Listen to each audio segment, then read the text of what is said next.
हाँ, महाराज जी के चरणों में कोटि कोटि प्रणाम। जय हो। कैसे हैं बहुत प्रभु? दिन समय इस साथ में था, उसी तरह जैसे कि बिहारी ने लिखा है कि ही आसाठ कयो रहत अली गुलाब के मूल, हुई है फेरी बसंत ऋतु तो इंदा रनवे फूल। इसलिए मैं अवसर ढूंढ रहा था जो कब महाराज जी का सुहागवन हमारे राज्य में होगा। वाह। लेकिन जब मैंने यह सुना कि आप अमुक स्थान पर आ रहे हैं तो मैं भी बहुत सुदूर जगह से हाजीपुर के नजदीक से आ रहा हूँ। हाँ, और सुनने में आया कि किसी प्रकार की शंका अगर किसी आदमी के बीच में हो तो उसका समाधान श्रीमान के मुख से हो जाता है। इसलिए आज हम यह आपसे पूछना चाहते हैं कि जैसा आपने कहा है कि जीव हिंसा नहीं करना चाहिए, हाँ, कहा है ना, मुर्गा के बारे में कहा, अंडे के बारे में कहा, हर बात कहा है ना। लेकिन रामचंद्र स्वतः शिकार करते थे, जिसके संबंध में बालकांड में हमने पढ़ा। उनके जन्म राम जन्म के बाद में जे बंधु सखा संग लेहू बोलाई, अब वन मृगया नित खेल ही जाई।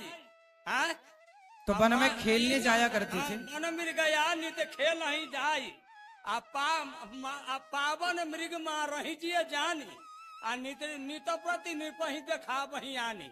तो क्या इस संबंध में क्या युक्ति संगत बात है? इसी का शंका समाधान हमको करवाना है आपके मुखार बिंद पे। जे रामचंद्र है इतना पुरुषोत्तम थे, पुरुष में उत्तम कहा गया था, पुरुषोत्तम है। तो यदि वो पुरुषोत्तम थे तो फिर शिकार करने कहा गया। अब पावन मृग का सवाल जब यहाँ उत्पन्न होगा तो कैसे समझगा जे पावन मृग है?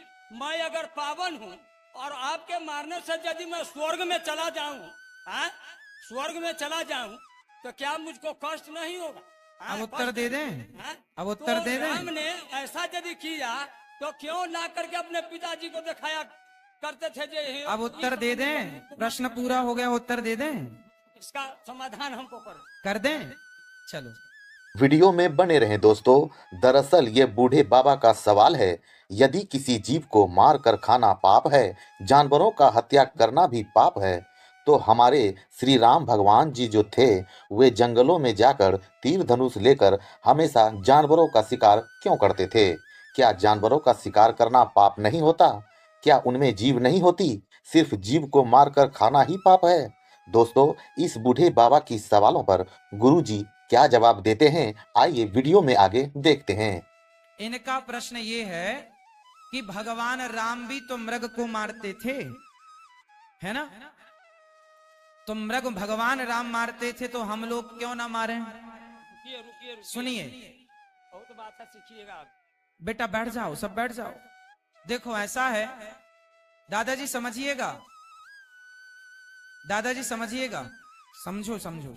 देखो आज जो डॉक्टर बनते हैं ना, आज जो लोग डॉक्टर बनते हैं तो वो डॉक्टर बनने के पहले चूहों पर एक्सपेरिमेंट करते हैं, हाँ या ना?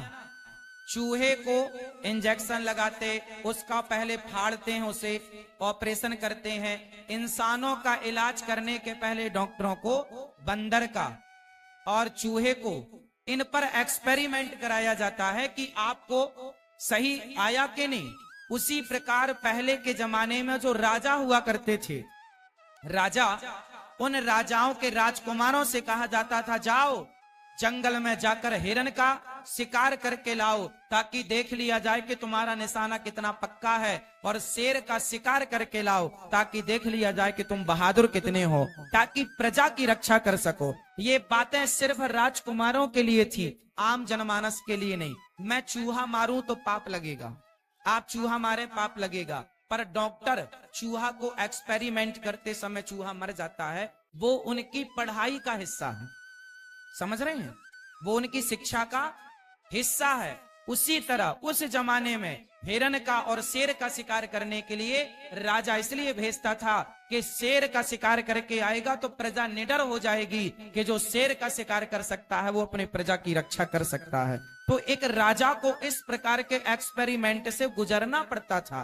तो वो राम एक राजकुमार थे और भावी राजा थे, इसलिए उनको इस एक्सपेरिमेंट से गुजारा गया। और ये छूट केवल राजाओं के लिए है, सबके लिए नहीं। और दूसरी बात, जंगल में जो उद्दंड हिंसक पशु हो जाते थे।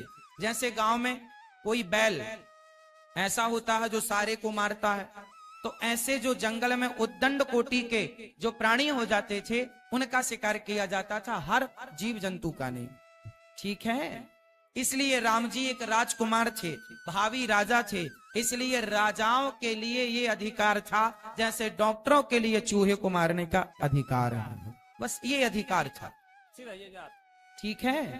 एक बात और है, हाँ, जैसे जनकपुर में धनुष भंग करने के टाइम में भगवान जब पहुंचे थे और सीता भी मौजूद थी, तो देखी विपुल विकल्प देही आ निमिष विहात कलपसम ते ही आ तिरसित बारी बिनु जो तनु त्यागा तो मुँह करई का सुधा तरागा। इससे कहने का तात्पर्य है कि जैसा मानस में तुलसीदास ने इस चीज को उद्धृत किया है, राम की ओर से जैसा उन्होंने लखन को इंडिकेट किया, तो मेरा कहने का मतलब है जो अमृत हर मृत प्राणी को जिंदा करने में सक्षम है, तो राम ने अपने मुखारबिंद से क्यों कहा था जे तिरसित बारी बिनु सीता को देख करके जे तिरसित बारी बिनु जो तनु त्यागा तो मुँह करई का सुधा तरागा। इससे साफ जाहिर होता है कि मृत प्राणी को अमृत जिंदा करने में सक्षम नहीं है। ऐसा लिखा तो क्यों, जबकि हम लोग आप तक जान रहे हैं कि मृत प्राणी को जिंदा करने में अमृत सक्षम होता है। ऐसा उन्होंने मेंशन किया तो क्यों किया, इसका आंसर हमको चाहिए। क्योंकि बढ़िया कहा, क्योंकि राम स्वयं चलते फिरते अमृत हैं। राम का दर्शन से ही व्यक्ति अमर हो जाता है। रावण को राम जी ने मार दिया, मार ही तो दिया, पर मर के भी वो अमर हो गया कि नहीं? अमर है या नहीं? रावण मर के भी अमर। शबरी को छू लिया राम जी ने, अमर हो गई। राम जी ने जिस जिसको देखा, राम जी जिस जिसके घर गए, सबको ही अमर होते चले गए। तो राम खुद चलते फिरते अमृत हैं, इसलिए वहां ये बात कही गई कि राम को ही अमृत कह दिया गया। स्वर्ग के अमृत को पी लेने से स्वर्ग की प्राप्ति होती होगी, पर स्वर्ग के अमृत से करोड़ों गुना श्रेष्ठ भगवान के दर्शन का अमृत है। राम जी के दर्शन का जो नयनों से पीने वाला अमृत है, वो उस स्वर्ग के अमृत से करोड़ों गुना श्रेष्ठ। तीसरी बात मैं आपसे सरकार यह पूछना चाहता हूँ, जिस समय पंचवटी में मारीच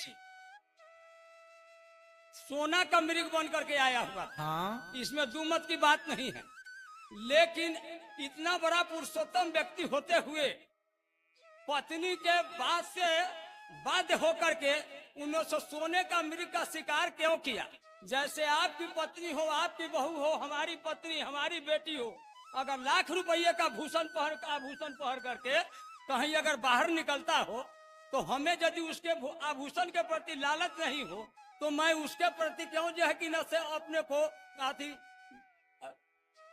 उसका पीछा मैं क्यों करूंगा?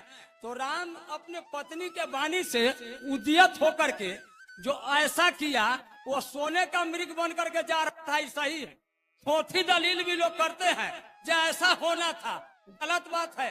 कहा गया है जो example is better than precept, उपदेश से उदाहरण कहीं अच्छा होता है कि नहीं होता है?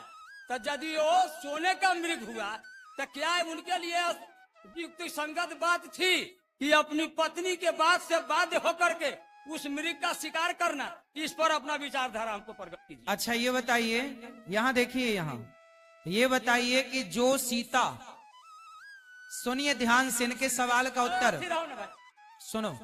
जो सीता सोने के मृग पर मोहित हो गई, पहले तो ये बताइए क्या वो सीता स्वयं असली थी? नकली। हाँ, तो नकली सीता ही नकले सोने के मृग में मोहित हो गई, खुद नकली थी। जब लगी करहूं निशाचर नासा, तब लगी करहूं अग्निकुंड। हाँ, इसलिए उन्होंने नकली सीता बना के रखी है, इसलिए फिर भी सीता का स्वरूप बना करके न रखा था। हाँ, तो फिर सीता के कहने के बाद नकली सीता थी, हम मान लिया इस बात को। हाँ, लेकिन नकली सीता के कहने के अनुसार उनकी वाणी से बाध्य होकर के उन्होंने शिकार क्यों की? भाई सीता नकली थी और मृग भी नकली था, समझो। सीता नकली थी और मृग भी नकली था, और मृग भेजने वाला कौन था? रावण।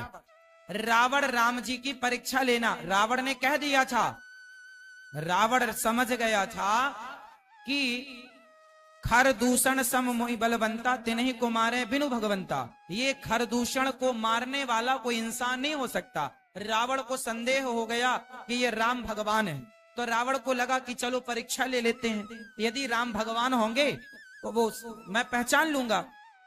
फिर क्या हुआ, रावण ने राम जी की परीक्षा लेनी चाहिए, तो सोने का मृग बना के भेज दिया, यदि इसके पीछे भाग गए तो मैं समझ लूंगा कि ये नकली है।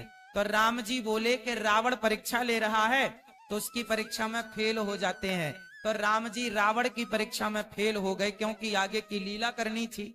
रावण परीक्षा लेने आया था, यदि राम जी कह देते ये सोने का मृग है, पोल पट्टी खोल देते मारीच की, तो आगे फिर रावण की योजना क्या होती, फिर सीता हरण कैसे होता, फिर लंका दहन कैसे होती। उस एक घटना से आगे की बहुत सारी लीलाएं करनी थी, इसलिए राम जी सब कुछ जानते थे, लेकिन सब जानकर भी वो रावण की उस परीक्षा में फेल होना ही ठीक समझा। इसलिए राम जी को लीला आगे की करनी थी, यदि नहीं होती वो लीला तो आगे की सारी लीला बाधित हो जाती। इसलिए राम जी फेल हो गए रावण की परीक्षा में। रावण परीक्षा लेने आया था राम जी की, देखें तो कि ये असली भगवान होंगे तो समझ लाएंगे कि सोने का मृग तो होते ही नहीं है, पर नकली है ये। रावण को चकमा दे दिया राम जी की लीला ने। चल भैया तेरे को तेरी तरह समझाते हैं। आप लोग चैनल को सब्सक्राइब कर लीजिएगा और शेयर जरूर कीजिएगा। मोबाइल पर यूट्यूब पर अनिरुद्धाचार्य जी सर्च कीजिए, ये प्रश्नोत्तरी आप सुन रहे होंगे, लाल बटन होगी, सब्सक्राइब कर लीजिएगा। सब्सक्राइब करने का अर्थ है कि आप इस परिवार से अब निरंतर जुड़ गए, ये सब्सक्राइब करने का अर्थ है, आप भी इस परिवार के अभिन्न अंग बन गए।